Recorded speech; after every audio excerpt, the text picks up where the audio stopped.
Hello, welcome to our presentation. This is going to be founded on the CRISP website. We're going to be going into and diving into understanding your child's individual transition plan, what that looks like, the needs to know. And if you have any questions, feel free to go ahead and post them in the comments as we'll be checking them.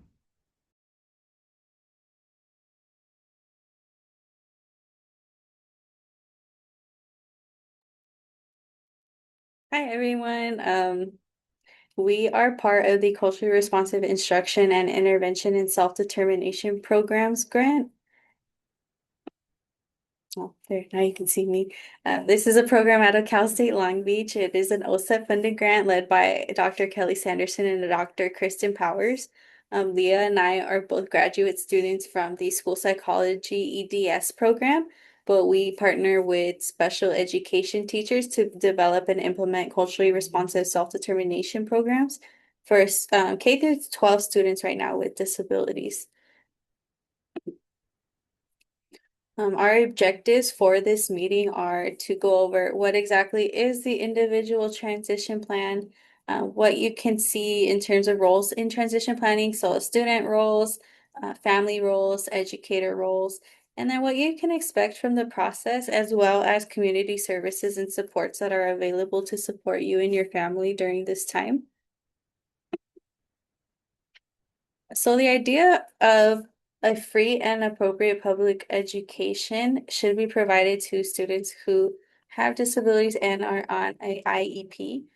This is a quote from the Individuals with Disabilities Education Act that says a free, appropriate public education that emphasizes special education and related services designed to meet students' unique needs and to prepare them for further education, employment, and independent living. This is essentially the goal of transition planning for students is to help them get their education and help them set goals that will realistically prepare them for whatever they want to do in the future in terms of education, maybe job training, their job in the future, and then living either by themselves or supported by families or other community members. So the individualized transition plan is written for students who have IEPs, and it is an addition to their IEP, and it will follow them until graduation or completion, or receiving a certificate of completion. The ITP will outline post-secondary goals and services in three categories. So it will look at education and training, employment, and independent living when appropriate. These goals and services should all lead towards supporting the student in achieving their goals as well as your family's vision for the future. The idea is that it's a collaborative process and many things can change during this time. So you want to make sure that your input is being valued and that you are a key IEP member during this process, and we want your needs and your voices to be heard. The ITP is also a legally required document and it needs to be written and in place for students who have an IEP by the time they turn 16 under the law IDEA. However, in California, where we are, it requires educators must consider starting transition planning when the student enters high school. So this may look like when they're 13 or 14 years old. As you'll see on the visual on the left side. The ITP involves transition and early planning. So, like as we mentioned, it will start around age 14 because we really want to get those supports going as soon as possible because as we try to connect with community agencies and other things like that, it may take there may be some long waiting lists. So it's good to get the ball rolling early, as well as finding coordinated activities for adult life. So it's important for them to also like have some self-care and know what they like and don't like as they move forward. We can connect them to pre-employment transition services, collaborate with other adult agencies such as the Department of Rehabilitation, which we'll get into later, improve their self and advocacy and self-determination, as well as improve their employment and post-school outcomes. So students who are involved in their transition planning, research shows that they are more likely to have more positive employment and post-school outcomes compared to those who are not. And this only increases with more family participation. So we really want to encourage families to get involved with their IEP and make sure that they're able to communicate if they're not understanding anything and get them the supports that they need. Yeah, Thank you, thank you, Mia. Mia. So So as as we we go go into into the the transition. transition planning and what that looks like on the report itself, there's going to be some goals that are in mind. So what are these transition planning goals? They are defined as long-term outcomes that guide the students move from school life to adult life. So these are typically included in the IEP and are going to focus on life after high school, similar to the IDEA quote Mia read at the start. So these goals should always be student-centered, and we'll touch more about that in a little bit. They're going to be age appropriate as well, based on strengths, interests, and preferences of the student, going back to it being student centered. And then they're going to be measurable and attainable. We don't want something to say, this person's going to go do XYZ, and that's super, super far reached. I know I wouldn't want that for myself. So, what would be some examples of these transition planning goals? So, we have five main categories of just some rough examples. Post secondary education, so planning for an education or training after high school, whether that be like an online program, a credentialing program, maybe a four year degree if the student is interested. Another example of the goal would be employment, so preparing for a job or career. Potentially a student might want to work retail all the way to being a doctor. What types of goals would be set in place in order for the student to achieve retail to doctor? Another example would be independent living skills. So these would be skills needed to live independently as possible. So such as budgeting, time management, organization, within daily life goals as well. Community participation, if the student wants to participate in being active in the community. That could also be, maybe there's like a community garden that they want to help be a part of, or if they or even we've also had students work in volunteer animal shelters before as well. And then other goals can include self advocacy, so the ability to speak up for oneself and then make informed choices based on what your preferences are.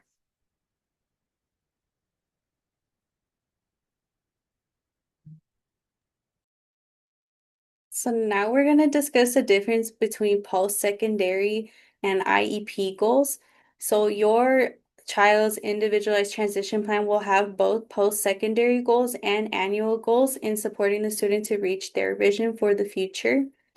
So post-secondary goals are going to be focused on showing us where the student is heading after high school.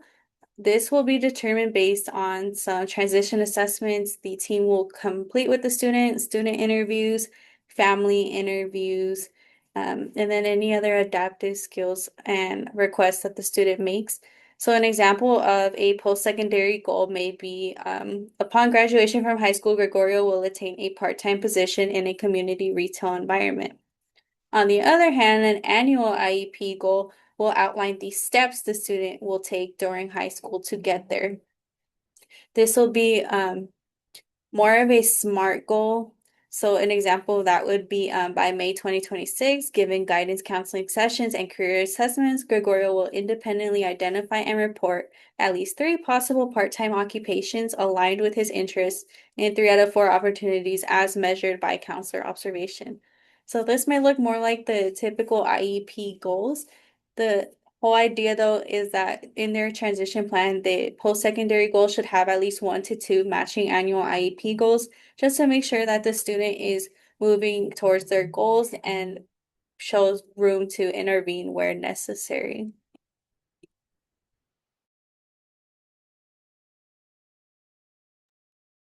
Also, a big component of transition planning is we want to strive towards student-centered planning. So after high school, it becomes the student's responsibility to request accommodations in school and the workplace. So this is a big change for students, and we want to help them feel more comfortable in advocating for themselves and their disability, as well as any accommodations that they may need moving forward. Their students' IEP will not follow them as they move into college or into the workplace. So it's really important for students to have the opportunity to understand what their accommodations are and why they receive them. And then that is something that the students can work on through their annual goals. So students should really be encouraged to be in the driver's seat during transition planning rather than the passenger seat. And then, as I mentioned before, we want to collect student input throughout the transition planning process, along with the family input, transition assessment results, as well as their current progress towards IEP goals. The goals should also be relevant to their personal goals. It wouldn't really do the student any benefit if the team is writing goals for the student that they have no desire or intention of completing when they're in adulthood. So we just want to really advocate for early participation in IEP meetings in order to improve the student's self-awareness, self-advocacy, and overall self-determination.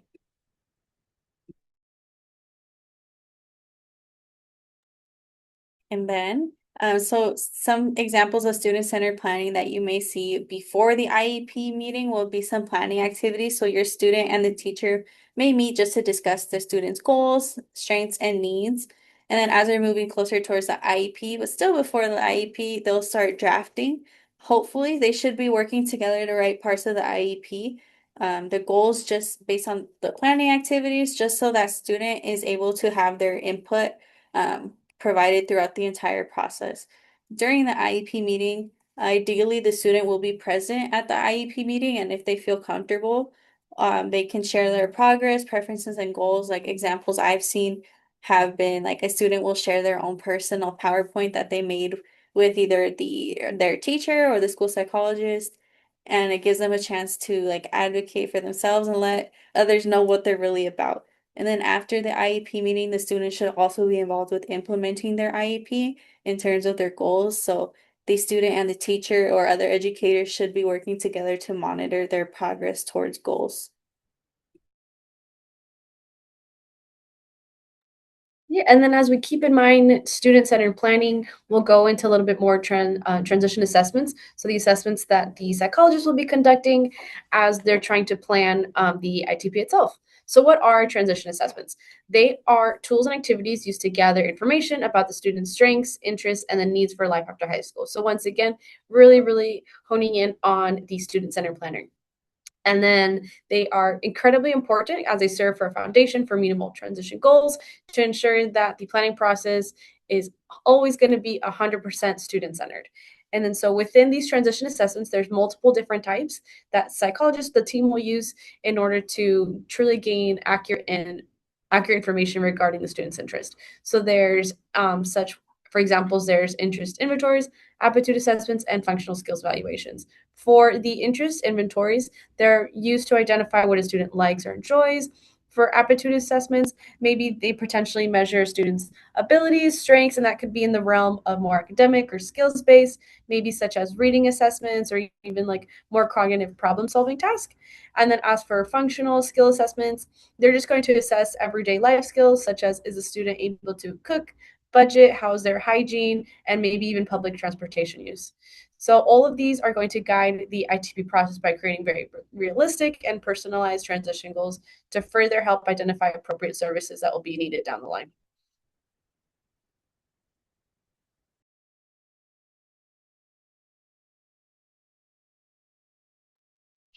And then continuing, so with the information from the transition assessments, we're going to receive some ideas of what might the student needs a little bit more help with. So in this case, it's going to lead us to the transition services and supports. So what does that look like? So they're going to be coordinated activities that are going to be designed to help students move from school to adult life. So for example, if a student needs a little bit help learning how to manage public transportation, setting up scenarios are going to be an example of that support as well. So they're once again they're going to be based on the shared goals and focus on building those skills for independence living, education, and future employment.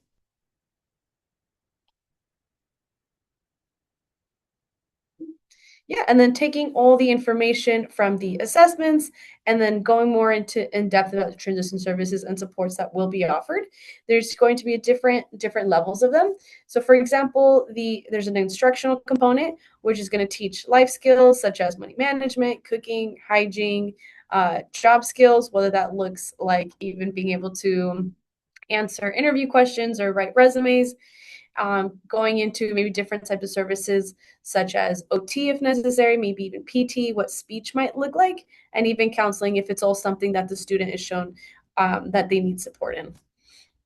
So what would that look like for community experiences as well, right? So if they have these skills, now it's time to apply them. Well, within this supports and services process, often we would highly recommend community experiences. So that might look like field trips to a workplace or colleges, maybe volunteering opportunities, practicing skills with real world settings. So I gave the example earlier about taking public transportation, maybe a quick trip outside and trying to take the bus from one stop to another.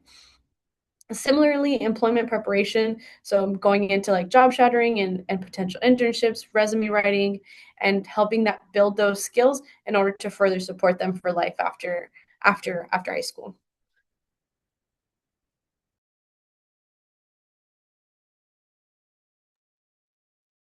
So looking forward to what the school will be doing for you and your child during this process. During this time, they're going to be able to assess and identify student preferences, strengths, interests, and needs. And they should also be getting family preferences as well, since you know your student best and are most likely going to be sticking with them for the rest of their life. And they're going to take that information to determine relevant and measurable post-secondary goals. And that should also have your student included, just to make sure that it's aligned with their interests. And then from there, they will be able to identify transition services and learning experiences. So what that might look like is connecting them to a career or technical education program. Some high schools may have those already on site, or they might be able to connect them with like a community agency. So that would be their job at that time. And then also just providing transition services and collecting data regarding the effectiveness of the goals that they have written, as well as identifying any other supports to help them accomplish those goals.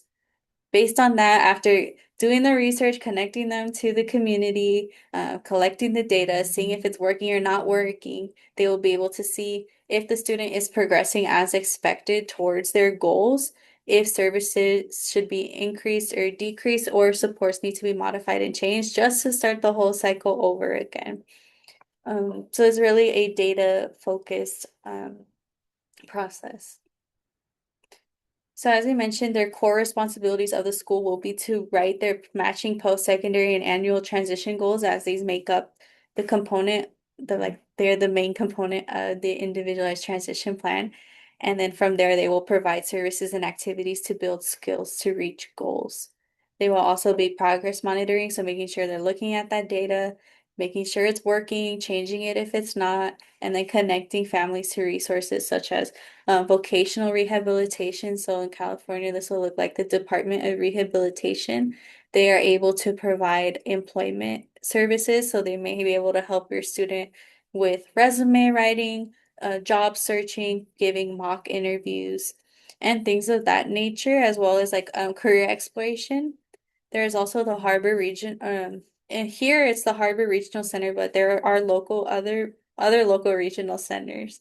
And then they're able to provide maybe housing support, provide outside services. So maybe they'll be able to connect the student to a day adult program or independent living center if that is in their cards for them, as well as any college or training programs if that is what the student is interested in, and then helping them move as and advocate for their accommodations as they move from high school to college.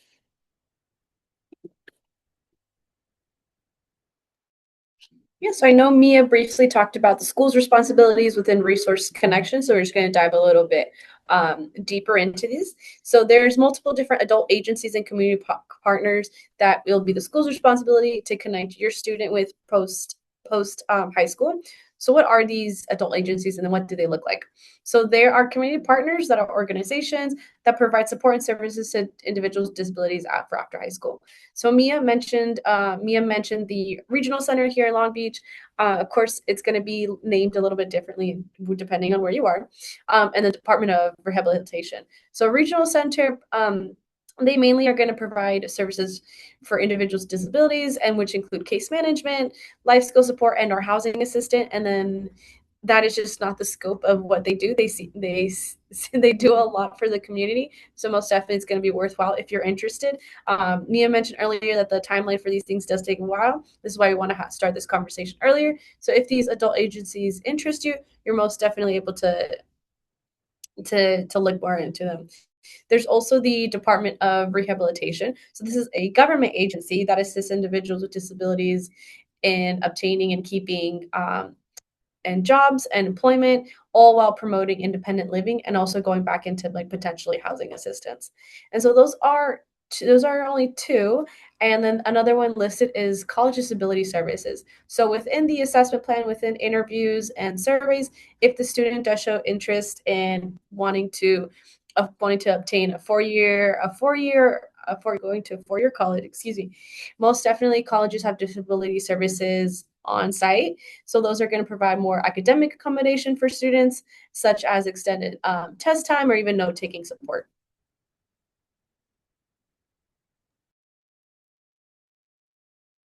So we believe the family role in transition planning is key since families do hold the long-term vision for the student and are extremely impactful on student outcomes. So as we mentioned before, research shows that families who have more involvement in their students' transition process are more likely to improve the students' post-secondary outcomes. So overall, their happiness after high school, if they were able to secure a job, if that was their wish, their independence after or in like their housing and things like that. So we really want to highlight that family members are in a unique position to share their perspective on student strengths and areas of need. And your input should be valued by your student's IEP team. And then the family can also act, or because the IEP team can also act as a bridge to community support services. So at this time too, if you're unsure how to navigate, well, how can I enroll my student in the local regional center? How do I get my student involved with the Department of Rehabilitation? We want the family to be engaged with the school. That way we can make it easier on you because services may have long wait lists. And it would just be better for everyone to be on the same page to ensure smoother coordination.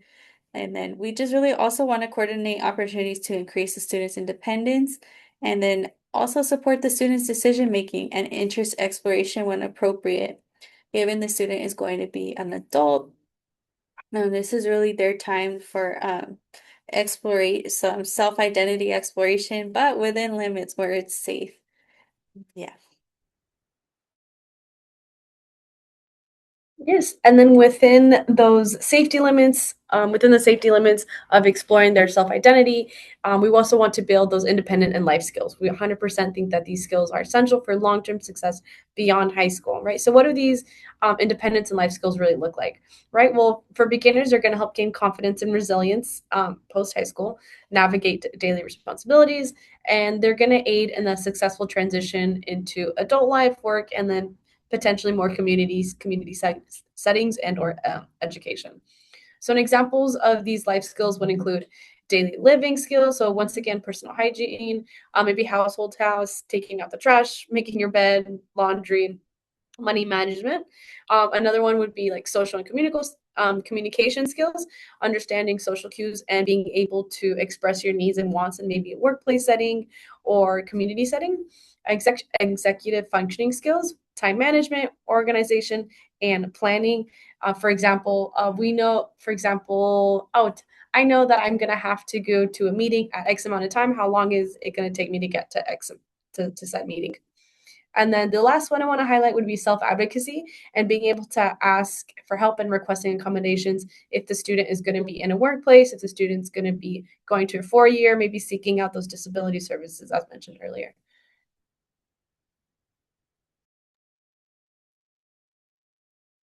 So, what you can expect for planning for life after high school, as we mentioned, the three components of the ITP that we'll focus on are post-secondary education and training, and as well as independent or supporting living options. So, some things that you may see for your students, depending on their interests, include an interest in attending a 4 year university, a 2 year community college program, joining an inclusive post-secondary education program. So here at Cal State Long Beach, we have Think Beach. Think Beach is our first inclusive post-secondary education program, and this is for students who are between ages 18 to 26 who are able to come here and enroll in classes and really just get a full college experience with the support of peer and faculty mentors.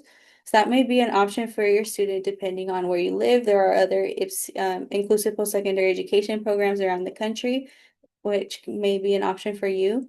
They can also be part-time enrolled in school, participate in any career technical program. So this may look like wanting to learn more about a mechanic or a tattoo shop apprentice, more and like other apprenticeships like electricians, plumbers, things of that nature. Another option is also the military for students who are interested. So depending on student interest, we would want to set them up with goals to get them there. The same is in the same would apply for independent or supported living options. We also want to highlight that housing exists on a continuum. For some families, fully independent living may not be desired, and some students may want to stay at home with the family, which is perfectly fine. But this would be more like a supported living and an independent living. It doesn't have to be the student alone in a home. It can also participate with independent living centers. And these are centers that can connect students with like budgeting tips, maybe social gatherings, financial resources, and things like that. There's also a group home, assisted living, and skilled nursing, where it being more intensive with more around the clock care. Overall, the ultimate goal for planning for life after high school is to facilitate their students' full integration in school and community settings throughout the rest of their life. So, ways we can start doing that now is to increase their inclusion in the local community and increase their engagement. So, making sure that they are participating in activities they actually want to complete, they're making that personal choice. They're going to places they're interested in, and they feel safe and like they belong where they are while doing so, which is really key. And this would involve some knowledge and participation in community life. So this might look like knowing where the local recreation centers are, or learning how to vote, or transportation training. These are all things that are also related to community participation. And then, as we mentioned before, core supporting agencies that can help you get there: Department of Rehabilitation, local regional center, independent living centers, as well as the disability services at a community college. And in terms of transportation, there's also services to help people with disabilities, including the Access Bus, which individuals can call, request a ride, and then the bus will come and pick them up and take them where they need to go. You just have to complete an interview process, but that's an option as well as a Social Security Administration for financial support.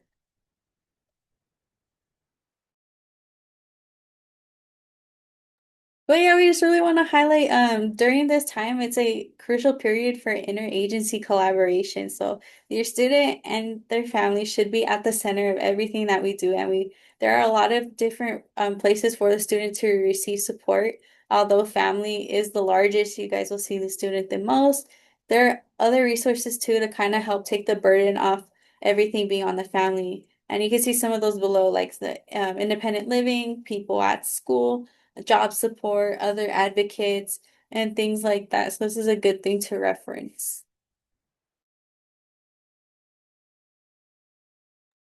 Yes, so as we highlighted the ITP itself, so what are some milestones to expect for each year? So throughout the span from 14 to graduation, or to even 22 if they're interested in more adult transition services, such as the ACT program here in Long Beach. So throughout this process and throughout these years, um, annual updates will occur, such as reviewing progress, updating goals, and then adjusting support and services if needed. And those are also going to be across the span of a traditional IEP process as well. And once again, to highlight that throughout this process, it is essential to have students and family members at the center of this. This is not going to just be one person doing everything. We want to make sure that it's completely inter all the agencies are working together. And then, so what should you expect from these age ranges? So the early planning should start around like 14, 15 for 14, 15 in this stage, in order to identify interest of the service, interest of the student, explore strengths, and then maybe begin setting goals that are measurable and attainable.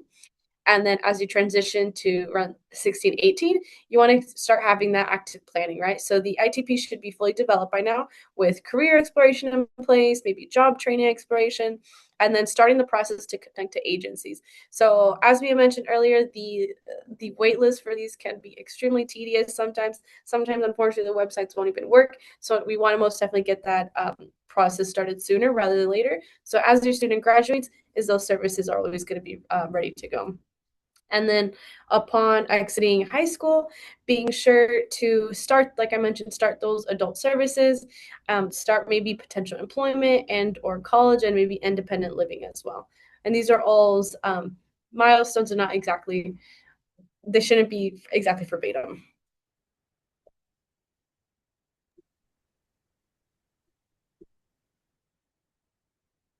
So things to expect that during this exciting time as your student is transitioning out of high school or to look at their graduation options. So students who receive IEPs have four different graduation options. The first is a standard high school diploma. So students with IEPs are eligible for a high school diploma, but the IEP team and the Board of Education, as well as you, since the family and student are members of the IEP team, you'll be able to decide if this may be the right option for your student. It will require your student to take the required core classes, but they'll still be able to participate in graduation ceremony. However, since your student will be receiving a diploma, they will no longer qualify for special education from the ages of 18 to 22. So for students who do not receive a diploma and perhaps receive they use the California Alternative Pathway to a diploma or receive a certificate of achievement instead, those students will be able to receive special education services from ages 18 to 22. So what this may look like is the student will participate in an adult transition program. As we mentioned here in Long Beach, this would be the ACT program housed in Long Beach Unified School District. And this is a good way for students to continue to receive job support, employment skills, living skills, and things like that. And the same goes for the certificate of achievement. So this chart here can go more into detail about who's eligible, who decides, what is exactly required, and then will your student continue receiving risk supports. But another key difference between these four graduation options is if it is recognized as an official high school diploma and if it qualifies for like if your student wants to enroll in college, some colleges will require a diploma. So for a regular diploma, it is recognized as a diploma, of course, but it also will help the student qualify for a degree program. However, on the other end, a certificate may not be recognized as a high school diploma or qualify for a college degree program, but there are still many non-degree programs where a student can continue their education. As we mentioned before, this may be an inclusive post-secondary education program or any other training program. So just because your student does not receive a high school diploma does not mean that education, post-secondary education is off the table once they leave high school. Yeah, but other than that, that was our presentation. So thank you all for watching this video. We hope you earned a lot or learned a lot. Yeah, Yeah, thank you thank you so so much. much.